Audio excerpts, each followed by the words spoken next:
Everybody चटपट खाँदै आँपको बगैँचा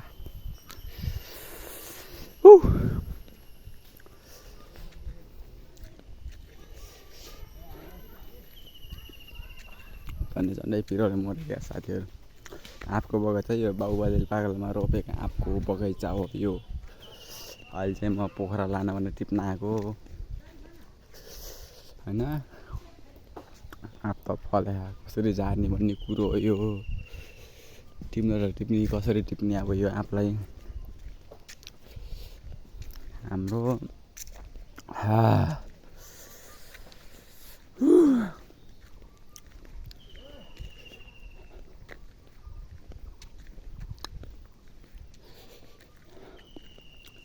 भिडियो अफ यार गाइज यार म सक्दिनँ भिडियो बनाउनु। आमाम आँपकै बगैँचा उहाँ तल आँप झार्ने हो। मलाई सबभन्दा मनपर्ने भनेको यहाँको आँपै आँप चारेर लिएर जाने। अब मैले त्यत्रो माथिदेखि मैले झार्दै नझारेर आएको यत्रो अनि बच्चाहरूले पनि आँप झारेर आएको छन् माथितिरबाट। यिनीहरू सब आइरहेको छन् माथितिर आँप नझार्ने। मलाई मन पर्यो भनेको यहाँको आँप हो। यो बुटोको आँप र यो बुटो अनि तल्लो बुटोको यो तिनवटा बुटोको आँप चाहिँ मलाई हरिक मनपर्छ।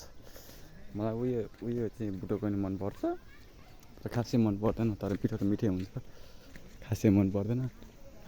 यो बुटोको मनपर्छ तर आँप चाहिँ अहिले मसिनै रहेछ कि यसमा खासै फलेको नि रहेनछ। म लगभग 7-8 वर्षपछि आएँ म यो गाउँमा।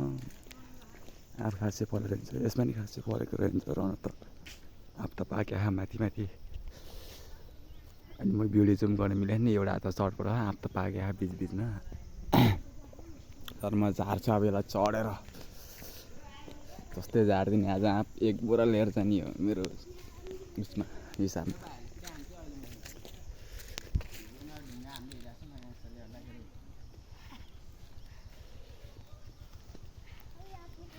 यो एउटा पनौती यसलाई आँपको बुट्टा चढाउने अब